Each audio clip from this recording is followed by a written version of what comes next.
What is up, you fantastic, wonderful people? Today, it's that day. It's been too long since we've tier list something, and my God-given right when I was born was to tier list things. So I figured today, if you didn't know, there's a little film in the box office right now. It's doing okay, called Inside Out 2. And I've realized I've done DC movies, I've done Marvel movies. How have I not done Pixar movies yet? Pixar is one of the greatest movie studios ever. We gotta tier list these motherfuckers. So I'd like to invite you all to grab your gamer subs and your favorite stuffed animal, because we're about to get into this shit together. On the tiers today, we have at the top, literally a masterpiece, 10 out of 10, a genre-defining masterclass in storytelling that will not be forgotten as long as I live. And then we're gonna go into great, and then we're gonna go into solid, then we're gonna go into okay, then it's gonna go into then it's going to go into literally one of my least favorite films of all time. The fact that Pixar could release such a piece of fucking garbage offends my soul. I don't know. It seemed right. If you're not used to these stupid ass tiers at this point, what are you even doing on this channel? Let's just start with the first movie. You know it. You love it. It's a classic. Boom. Toy Story. Do I even have to really say anything about Toy Story? Who doesn't love Toy Story? You could show Toy Story to people who hate movies, and they're still gonna be like, yeah, I like Toy Story. It's just one of those films, you know? Toy Story, solid top tier. You can't not put it in top tier. What are you gonna do? Who can stop Toy Story, you know? One of the most classic historical films of all time. First fully animated film or whatever.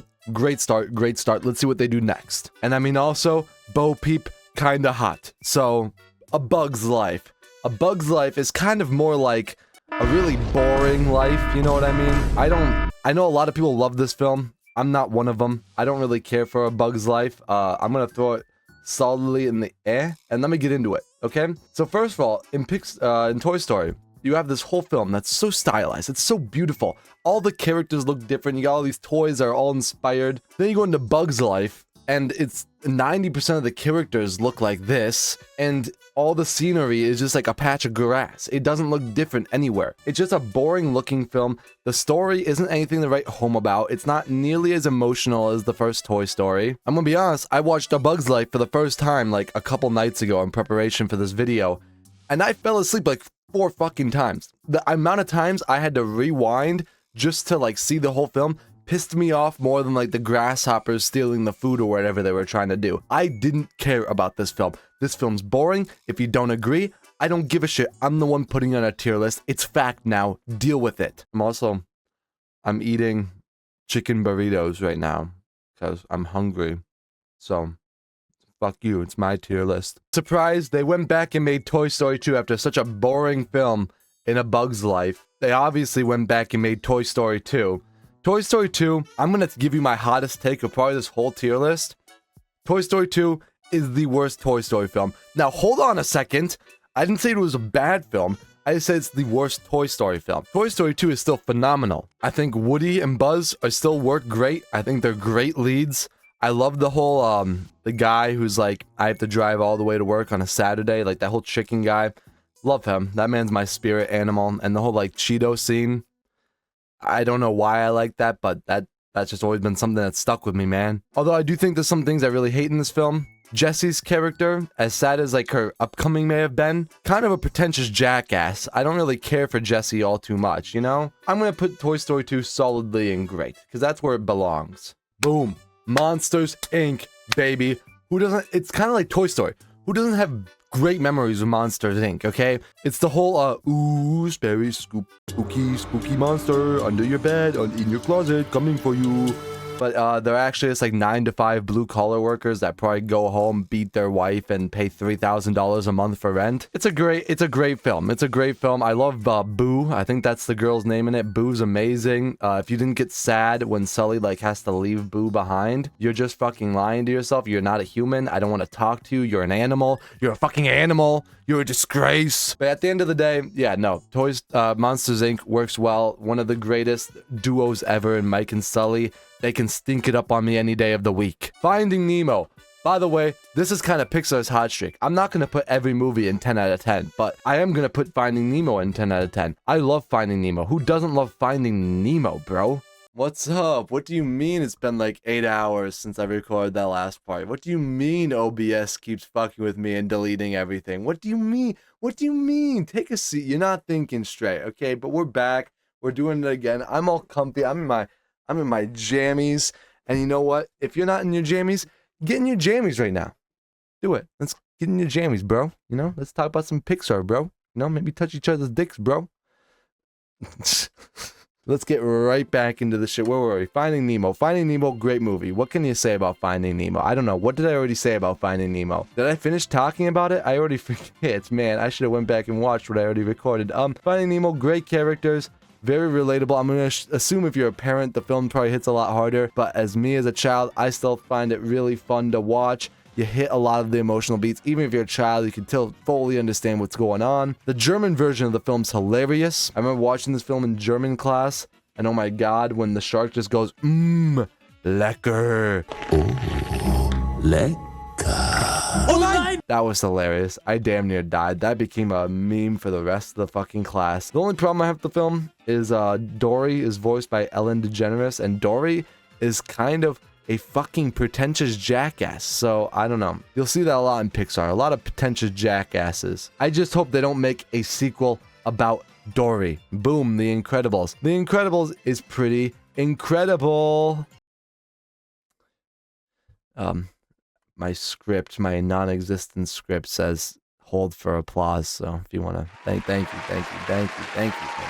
you. Yeah, but no, The Incredibles is great. Syndrome's kind of a boring villain, though. I don't really care about Syndrome all too much. His motivation's pretty weak. He was pretty much a nerd who got bullied into being a villain. Like, yeah, boo-hoo, bro, okay? Cry about it. But that he does have that one line where he's like, when everyone's super, no one will be. And that line goes hard. He dropped hard when he dropped, bro. Frozone, pretty epic. I love Frozone. Still looking for a super suit. If you see it, let him know. He's still looking for it. This kid, Dash, whatever his name is, kind of a pretentious jackass. This girl's anorexic. Mr. Incredible's kind of hot. And Flexigirl's really hot. So, you know what? Good film. Good film. Good characters. Good solid time. Maybe not the most emotional film out of Pixar's bunch, but still one of the best superhero movies of all time, and Pixar made it. Cars. This is where they finally hit their slow streak. It's because Cars isn't amazing. I mean, the film starts off pretty fun. Like, the races when they happen are pretty fun, but the whole middle section is where it really slows down for me. When Lightning McQueen here gets to Radiator Springs and starts working his 9-to-5 job, like paving roads and shit, just trying to make a living. It's like, I don't really care for that. He's a racing car. Can we start racing again? I get that you want to break him down before you build him up. Sort of a deconstructing his ego movie. There's better ways to do it than this. The film just moves too slow. It's a bit too long. Mater's kind of annoying. Although I thought he was really fun as a kid, he's kind of annoying now. I just hope they don't make a spin-off where Mater's the lead and it's like a whole spy thriller plot with Mater. That would be kind of weird if they went that direction for a second. I don't even know where I'm pulling that out of. Ratatouille. Now, I'm going to piss some people off here. I haven't seen, well, I used to not have seen Ratatouille. I watched it for the first time like 3 nights ago in preparation for this video. Ratatouille is a good film.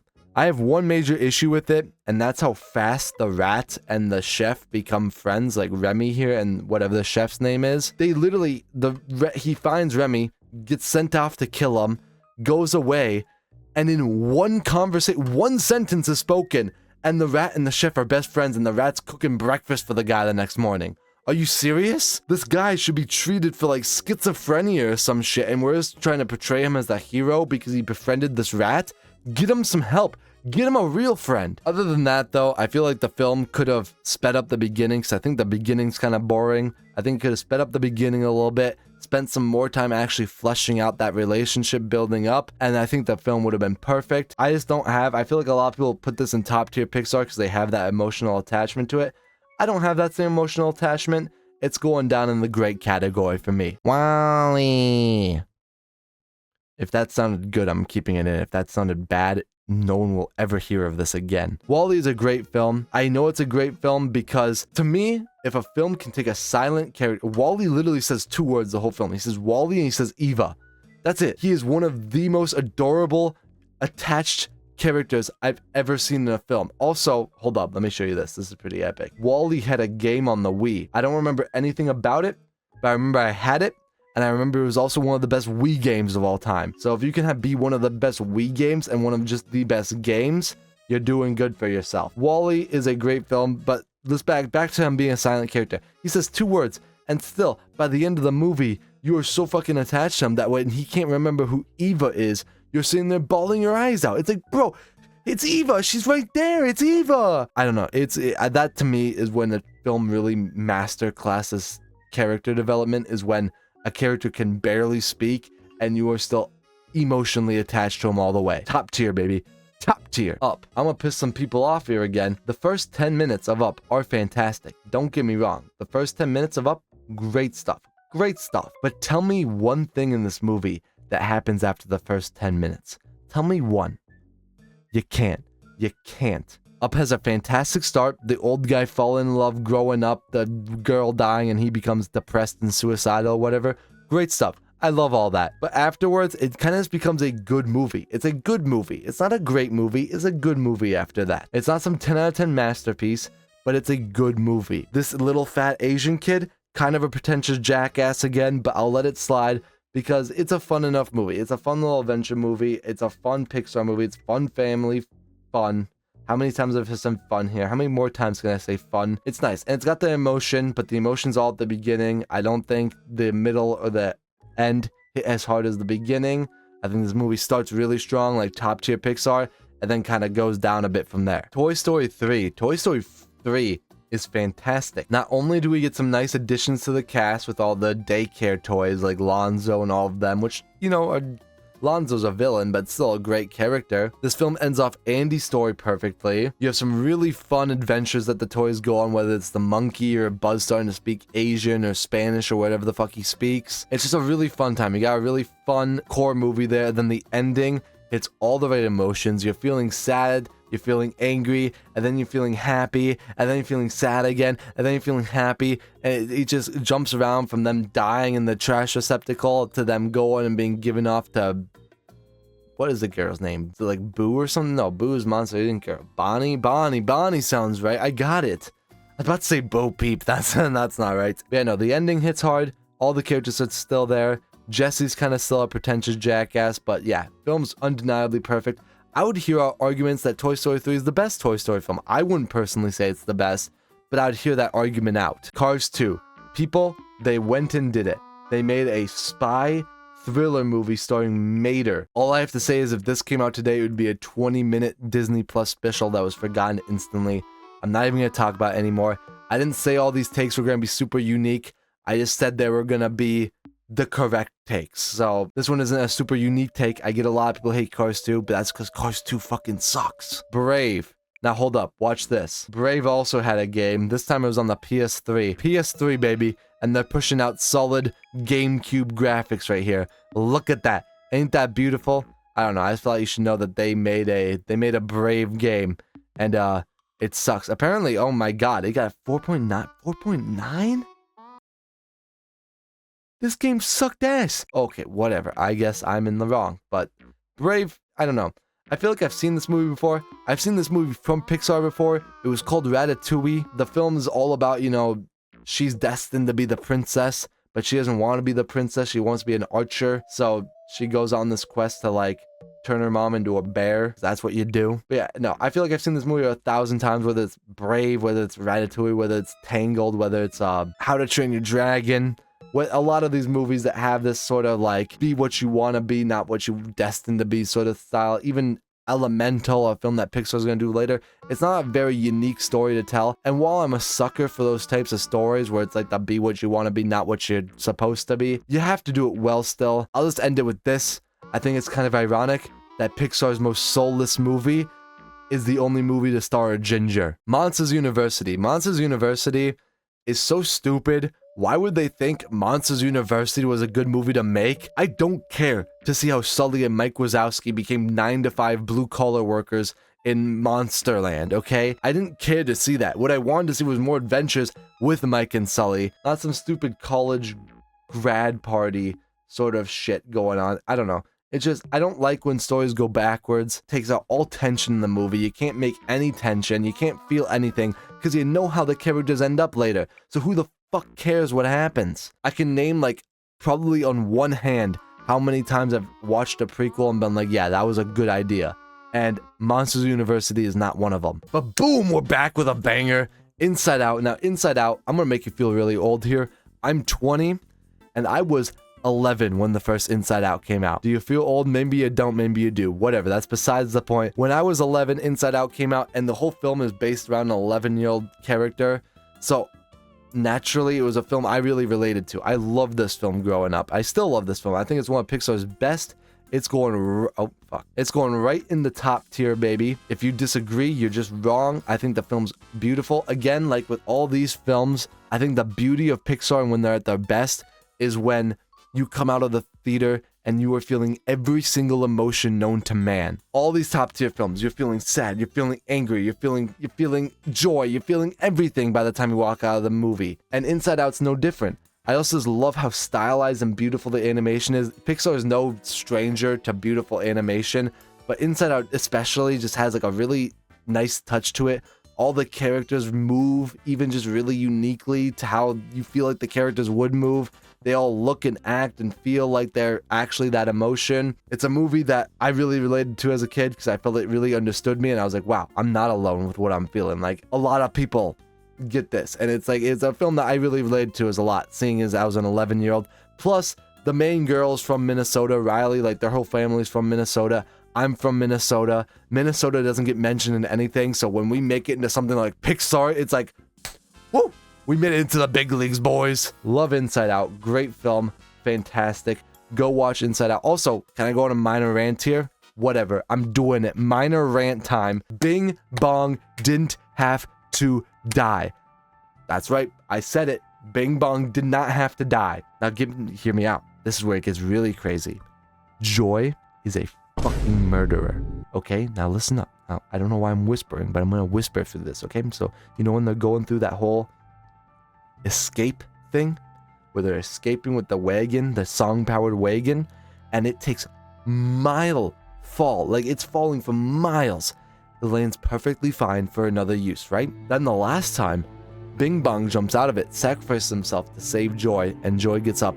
It taps the corner of that mountain and fucking falls apart, just completely spontaneously combusts. You're trying to tell me that Joy didn't know that like 300 pounds of cotton candy just fell off the cart and she didn't unscrew some bolts and stuff because she didn't want to share the joy with Bing Bong? She wanted all the joy to herself. She's a greedy little bitch. We know this. She sabotaged that cart so it broke so she couldn't send it back down there to save Bing Bong. If she was a good human, she would have not fucked up the bolts. She would have sent it back down. She would have let Bing Bong come out, and then they both could have lived and they could have both shared the joy.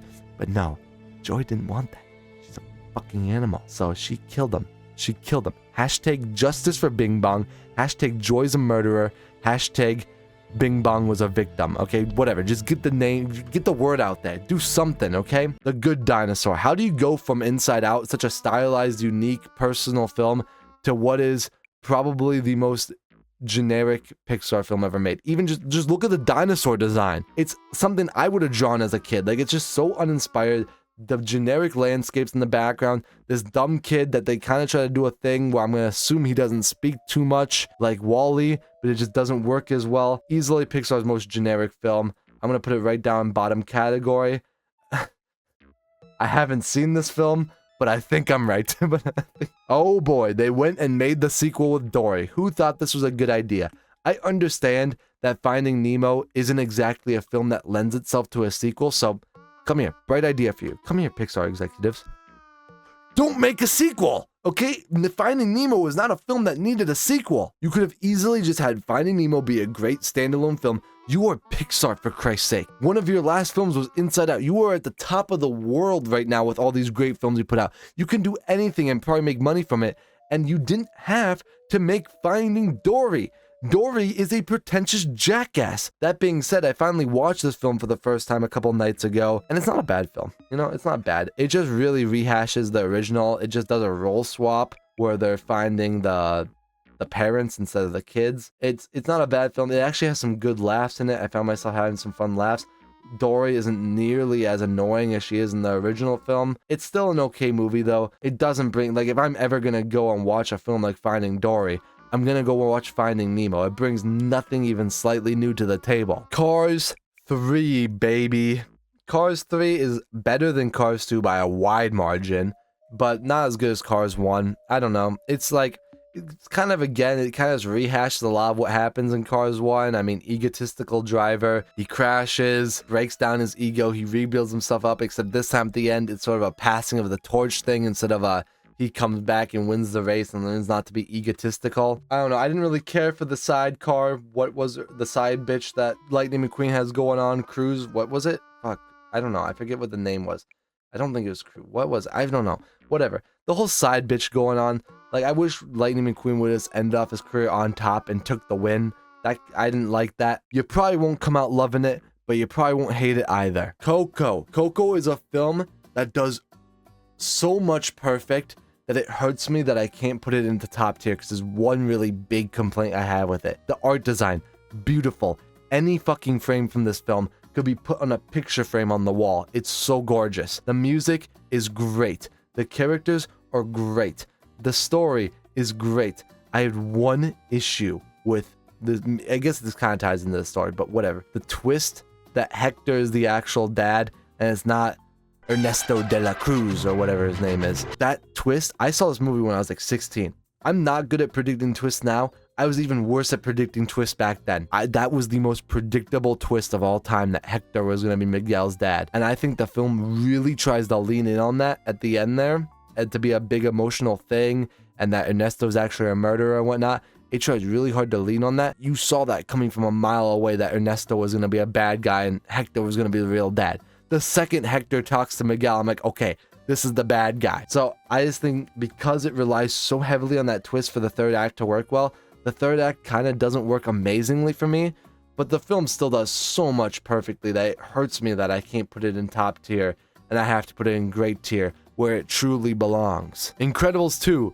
they waited 14 years to make a sequel to the one film that people actually wanted a sequel to. Now this time around, you know, even though Syndrome is kind of a not super great villain with weak motivation and one cool line, at least he's memorable. Like, I remember the name. Up until I watched this film a couple days ago, I could not tell you what Screenslaver or whatever. I already kind of forget. I think it's Screenslaver or whatever, but I already kind of forgot her name. And I definitely forgot before I watched the movie again. Just kind of a boring villain, like even boringer. Like, I like the whole mind control shit. That's really cool. I'm a sucker for that in villains. I think all the characters are still really, like, the main characters are still really charismatic. I love the addition of what they did with Jack Jack. I think that was all great. There's still some really fun set pieces. It's a it's a fun movie, but it just doesn't have enough emotion going on and doesn't really make you feel a lot that I can put it in top tier enough, you know? It's a great, fun movie. If you go see it, you're gonna have a fun time. There's no denying. It is a great movie.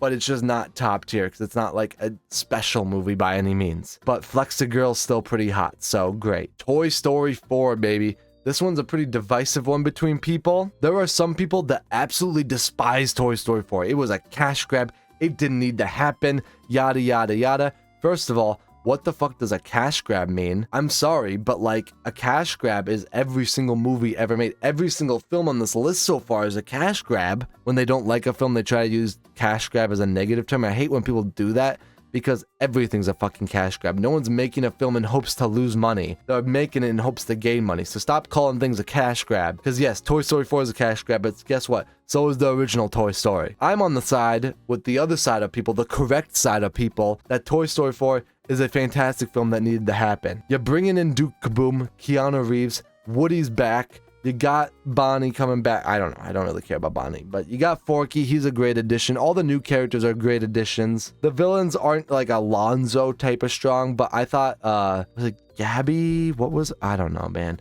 Whatever. This little doll bitch, I thought she was a fine villain. She had some legitimately scary parts. Like, not legitimately scary, but like, if I was like 8 watching the film, I'd probably be freaked out with these stupid puppeteer things. But I think this film needed to happen because it's the end of Woody's story. Like, yeah, Toy Story 3 was the passing of the torch for Andy, but the toys still had a story going on. They weren't done yet. They were still having stuff done. This ended out the Toy Story perfectly. Now, if they were to make a Toy Story 5, that's a bit crazy. I don't know where you'd go with a Toy Story 5. That would be kind of absurd if they did that one, right? At the end of the day, you got some great new additions here. I think it does really well tying up the story. The animation's gorgeous. Every set piece is amazing.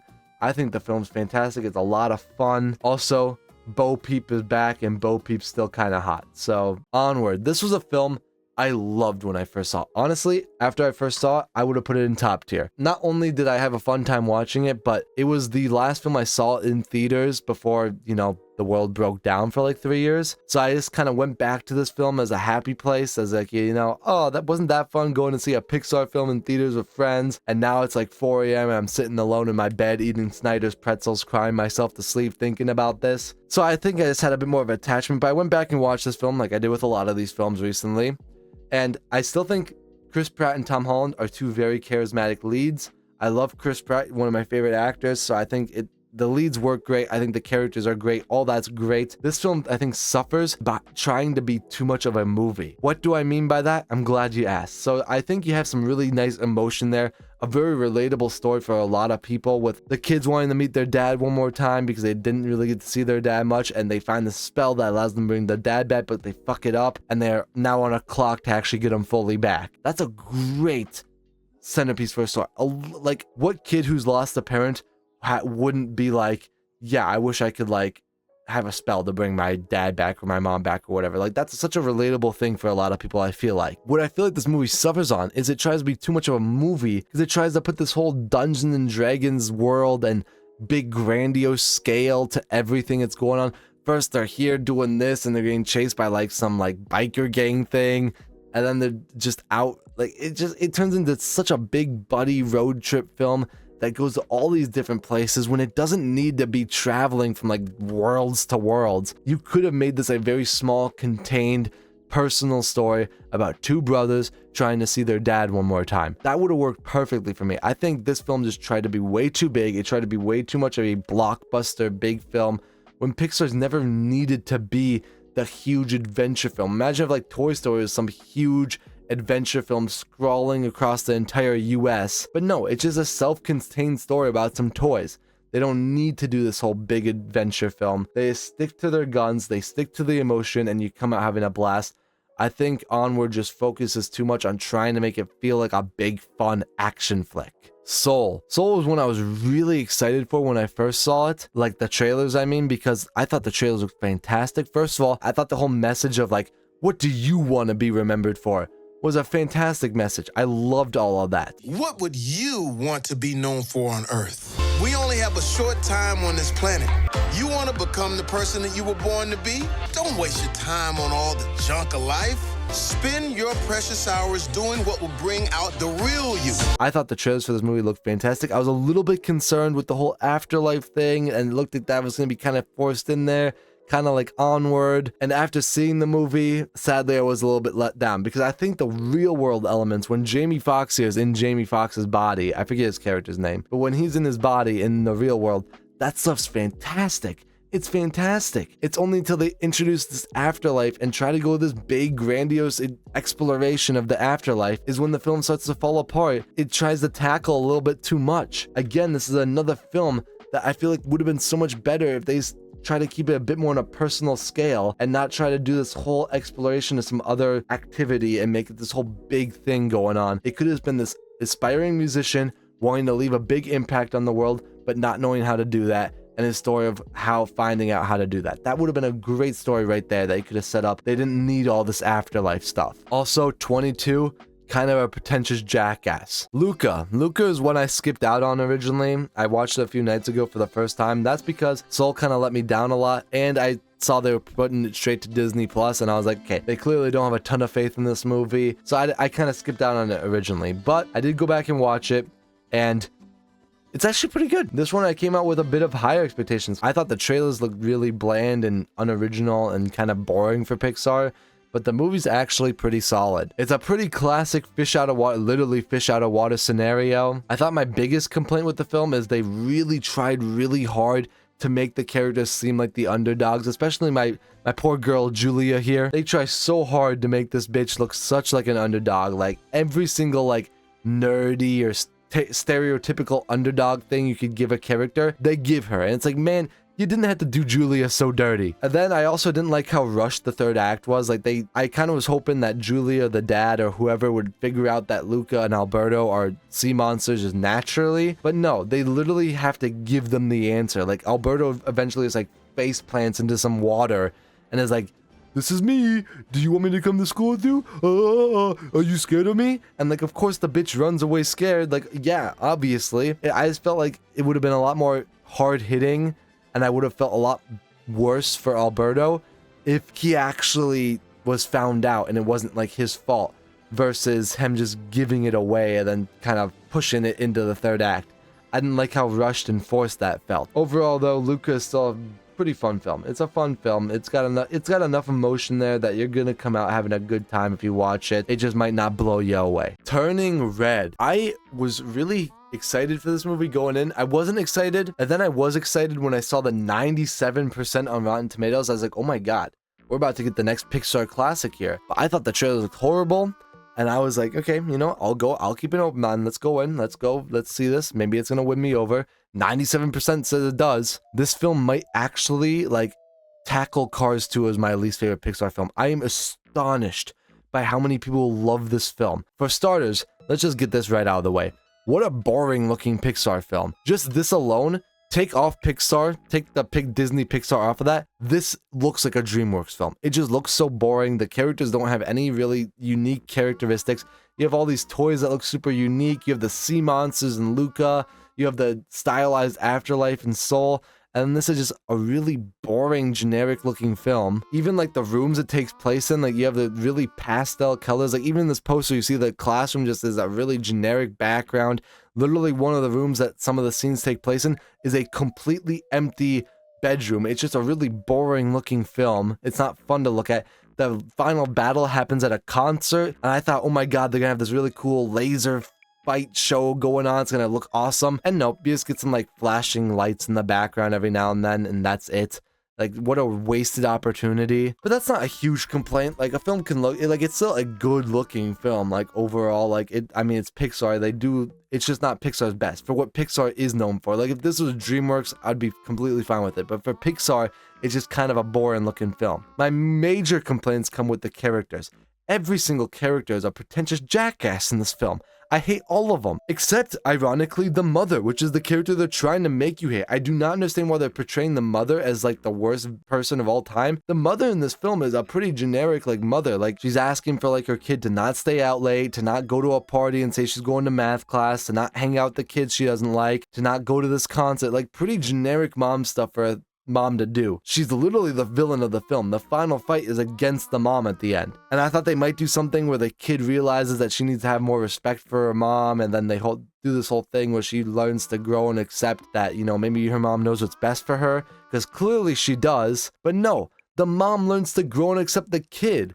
What the fuck? That makes no sense. I didn't understand that at all. Also, the fact that the kid beats the mom by literally shaking her ass right in front of the mom's face, that's a little uncomfortable. I didn't feel super comfortable watching that. Like, yo, that's your mom at least. Like, don't. Like, what? That's just a bit weird, you know? Overall, I think the message of the film's a bit weird. I think the main character is more of a villain than the mom, even though the mom's treated as the villain. All the side characters are really annoying. I don't care for any of them. This film is really bad in my eyes. I am astonished. In most cases, when a film's like really well received and I don't like it, I can kind of understand where people are coming from. I'm like, okay, I get it. I do not understand why people are liking Turning Red.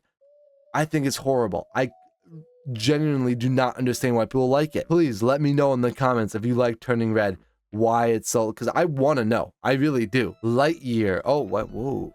I got some weird ass poster, bro. That's like some... It's like some Russian poster. I don't know what, that's not American, I can tell you that much. Lightyear is a weird one because I think the first 30 minutes of this film are golden. They're perfect. I love them. I think the whole, like, I didn't rewatch this film, but he's like flying back to Earth or whatever, or like trying to test fly back to Earth, and he's speeding up and going back and stuff has changed, but he hasn't. That stuff hits hard. That's some really emotion stuff. That's what Pixar's known for. I thought I was going to be in for the ride of a lifetime after that. Sadly, the film really slows down in the second and third act, though. The film kind of cuts to a halt in the second act with some really generic action. And then the third act, it just goes straight into retconning the big twist in Toy Story 2 and making it this even dumber twist where it's like an old Buzz. And it just doesn't work at all. Plus, isn't this the movie that, like, the whole marketing was, this is the movie Andy saw that made him want to buy a Buzz Lightyear action figure. What kid's gonna walk out of Lightyear and be like, yeah, let me get a Buzz Lightyear action figure. I thought we were going to get a really fun Space Ranger movie, and this was just a melodramatic drama. It was not a fun movie. If anything, Andy would have wanted to buy a socks toy, because every kid online and everyone online was like, where can I buy socks? I thought socks was kind of a pretentious jackass, but everyone loved socks, so I don't know why Andy would want to buy a Lightyear toy. Just a really boring film. The first 30 minutes are great, so I'm not going to put it bottom tier, but man, it's a drag after that. Elemental, this is a film. I thought the marketing for this film was really weird, where they were trying to like use the fake audience reactions to when Claude shows up, like, woo, yeah, baby, like, what? No way. No way. Yo. No fucking way that's about to be Claude. Yo, Ember. Yo, Claude. Yeah, that's Claude. Right there, yes! That's what I've been waiting for. Claude, baby, woo! Did you see Elemental? Yeah. Dude, It was okay. how did you feel when Claude showed up, bro? Honestly, it wasn't that great. He's kind of overhyped. I could tell what the director was trying to do with Claude. It wasn't working. That was the stupidest marketing ever, but it worked because it eventually had legs and made money. But I did not see this film in theaters because I thought the trailers just didn't really win me over. I thought it looked fantastic, like visually speaking, looked fantastic. But other than that, I didn't think the trailers had much for me. I watched it, and it's actually a pretty good film. I thought it was pretty damn solid. I think your main characters here, Ember and I think it's Clyde, I think they work. That's the best part of the movie is when they're together. I think as a Pixar's first rom-com, I think it really works. Now, from the trailers, I kind of thought this was going to just be interracial relationships, the movie. And while it is kind of just interracial relationships, the movie, I think it does it well enough to be entertaining throughout. You spend the most time with fire and water here, even though you have like the earth and cloud. I don't think Earth is really ever even shown except for a couple of jokes, and Cloud just kind of come in every now and then to do something. They don't do much either, so it's pretty much just a fire and water, opposites attract sort of thing. But I think the film's at its strongest when it's relying on its two main characters because they're both really good. I think the film's at its weakest when it's dealing with its really kind of dumb, contrived side plot to make it a big action, well, not action, but like bigger movie. The city inspector finds a crack in a door. Clyde's the city inspector, by the way, if you didn't see the movie. Finds a crack in the door, and then the city manager or whatever sends Clyde, the city inspector, not his job, and a civilian to go and fix the door. Not an actual repair team. The city inspector and a random civilian is like, yeah, you guys go fix that door. And then they go and fix the door with some glass. It cracks and it makes this whole big flooding scene in the third act. It was really contrived just to get a bigger third act. I feel like I don't think Pixar needed this big old third act with this whole big element going on. You could have just kept it a much more personal story between these two characters and not involved the whole town. Because I really didn't care about most of the other characters. Like, the dad's kind of fun at moments, but I'm really there just for these two characters. I think it's at its best when it's with them. I think it's at its worst when it's with anyone else. So it's gonna go in solid. And finally, last but not least, my throat only somewhat hurts right now from talking for like 3 hours straight. It's Inside Out 2, baby. Inside Out 2. I'm gonna treat this a bit longer as like a full sort of, not full review, but like a bit longer because it's new and I haven't talked about it yet. So let's get into it. Again, I think all of your returning emotions, fear, disgust, joy, anger, sadness, all great. Anger's still one of the funniest characters in cinema history. A roll of tape, a rubber duck, no time! Huh? I think the new ones work well, although really Anger's really the only new one that gets a majority of screen time. Embarrassment and boredom are used more as a running gag, and Envy's there just to bounce off anxiety to have someone to talk to since the other two don't talk too much. However, they're still all great. I love all the new emotions. I think they all work well. I think this film, where am I going to put it? Because I've been debating it for a bit. Should it only be great? Should it be top tier? And I think for right now, maybe it's because it's just so new. Maybe I'll change my mind later, but for right now, I think Inside Out 2 firmly deserves its space in top tier for me at least. Maybe it's because of my emotional attachment to the first Inside Out, but I think this second Inside Out does a perfect job at, again, especially putting anxiety to the screen. It is so perfectly done. I love how they don't just treat anxiety as a villain, She's treated as just an overprotecting sort of mother in a sense. Overthinking and looking into the future too much to the point of self-destruction is exactly what anxiety is, and the way they put that on screen is just fantastic. But I also love how they don't treat her as a full-on villain, because by the end, when she takes a back seat and is just there to be the person who looks into the future every now and then, looking into the future every now and then isn't a bad thing either. They don't treat anxiety as a villain that's like destroyed by the end of the film. So I loved how they did anxiety, especially the ending there, the whole final fight. I don't know what you'd call it, not really fight, but the ending there when they're stopping anxiety. How perfect of a visual representation. I loved every second of that when she's running a million miles per second, but just sitting there stationary. That is amazing visual work. Just like the first Inside Out, so fucking phenomenal, the visual work here. This was also part of the first Inside Out, but how it can take, these films can take such a complex concept, especially for 11 or 13-year-old to understand, and make it so easy to understand. That's when a film is really just the beauty of film, is when it can take something like emotions. No 11 or 13-year-old knows how emotions work. They don't know what the fuck dopamine and serotonin and anxiety and all this bullshit is, and take it and make it so easy and simple for a kid to understand.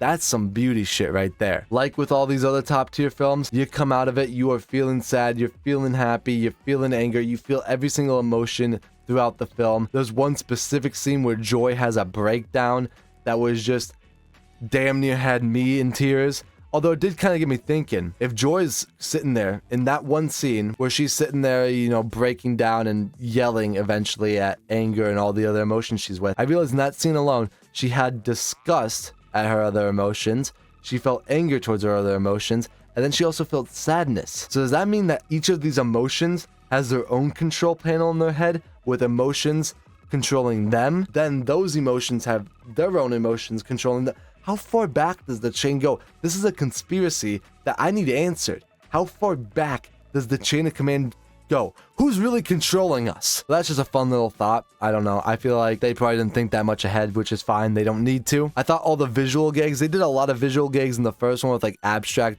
thought and brain freeze and all that. They do a lot more in this one with like brainstorm and the stream of consciousness and the sarcasm and whatnot. It was all amazing. There was some really fun scenes in there. I think it's mainly this anxiety is such a great new addition. It keeps it from feeling like if they didn't introduce anxiety and all that, I feel like I would have had that same problem with a lot of Pixar sequels where it felt really rehashy of the original. Because there's so much new stuff there, I think there's room to rehash a bit because of anxiety and all these new emotions going on, the new personality and the belief system, and it kind of allows Riley to even be her own character. In the first film, she's more of just a vessel for the emotions to do their bidding on. In this second film, she legitimately has some of like her inner morals dilemmas going on, and she doesn't want to break character. So it allows her to be sort of the own character, making choices, working alongside the emotions, not the emotions just doing all of it. I thought it was perfectly done. At first, I thought it was a bit rehashy. So I originally was like, yeah, maybe it should be great, but after seeing it a second time, there's enough there where it deserves to be a bit rehashy if it so feels like. Great characters, great emotion, great story, great set pieces. Oh my god, the joke with the video game character, one of the hardest times I've laughed in a theater when he's like glitching trying to get out of the door. That was amazing. I loved that. I adored this film. I adored the first Inside Out. I adored the second Inside Out. These are going to be films that I hold really close to me. I don't think, obviously, the second Inside Out isn't as good as the first Inside Out in my mind, but it's a great film. Fantastic. And ladies and gentlemen, I've been recording for about 3 hours. OBS has been fucking with me for the last 8. It's almost 2 a.m., so I'm going to call it there. This is your official Pixar tier list. The top 3 rows, these are all films I highly recommend. Go watch these films. They're all great. These next 2 rows, watch them if you get done with these films, but don't really, you know, you don't need to start with them. And then just skip these 3. They're bad. I don't know. Please tell me what you see in Turning Red. I really want to know. But Revelant, ladies and gentlemen, it's nice to be back partaking in the sport of tier listing. I enjoy it. I wanted to talk about one of my favorite film studios of all time for a bit, especially since they have so many movies I just hold so near and dear to me. Of course, like, look at this. What film studio can have this many 10 out of 10 masterpieces? None of them can. So Pixar's on a league of its own. I'm glad they're back in the full theatrical treatment. I'm glad Inside Out 2 is doing so well in theaters, because we've had so many great films this year that have done so bad in theaters. It's nice to finally see a great film that's so deserving to do well in theaters, doing so fucking well. So happy for it, but for right now, that's all I got for you. I need to go get started on editing over an hour of content. So, toodles!